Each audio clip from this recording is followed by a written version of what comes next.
Perkenalkan, nama saya Lucy Aliasari, NPM 2219201063, Prodi Sarjana Kebudayaan tingkat 1 kelas B, mahasiswa Stikes Mitra Usada.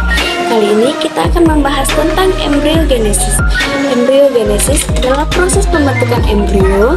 Proses ini terjadi di dalam rahim dan terdiri dari 4 tahap, yaitu zigot, morula, blastula, dan gastula. Zigot adalah hasil peleburan ovum dan sperma pada proses fertilisasi. Zigot kemudian terus-menerus membelah sehingga membentuk struktur bola padat yang disebut dengan morula. Morula akan berkembang menjadi blastula, yaitu struktur bola dengan rongga atau disebut juga dengan blastosa. Blastula kemudian mengalami pelipatan atau disebut juga dengan gastrulation, sehingga membentuk struktur dengan lapisan sel yang disebut gastrula. Mari kita membahas satu persatu pembentukan zigot. Dimulai dengan masuknya kepala sperma ke dalam ovum, dinding kepala sperma akan hancur dan inti sel sperma akan melebur. Dengan inti sel ovum membentuk inti sel zigot. Morula. Zigot kemudian mengalami pembelahan secara mitosis berulang kali sehingga menghasilkan banyak sel. Sel ini membentuk struktur bola padat yang disebut dengan morula. Morula akan terus mengalami pembelahan dan membentuk sebuah rongga yang disebut dengan blastosa. Struktur bola berongga ini disebut dengan blastula.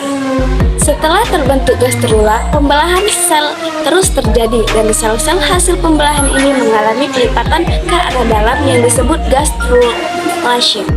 Di akhir proses gastrulation akan mengalami pembentukan 3 lapisan sel yang disebut gastrula. 3 lapisan sel yang terbentuk adalah endodrom atau lapisan luar, mesodrom atau lapisan tengah, dan ektodrom atau lapisan dalam. 3 lapisan ini kemudian akan diferensiasi dan organogenesis untuk membentuk organ badan atau bagian tubuh. Lapisan ektodrom akan berkembang menjadi kulit, rambut, kuku, serta sistem saraf. Lapisan mesodrom akan berkembang menjadi tulang, otot, serta sistem peredaran darah. Kemudian, lapisan endodrom akan berkembang menjadi sistem pencernaan, paru-paru, dan hati. Setelah semua organ terbentuk, maka embrio akan berkembang menjadi fetus atau bayi. Sekian video dari saya mengucapkan wabillahi taufiq wal hidayah. Wassalamualaikum warahmatullahi wabarakatuh.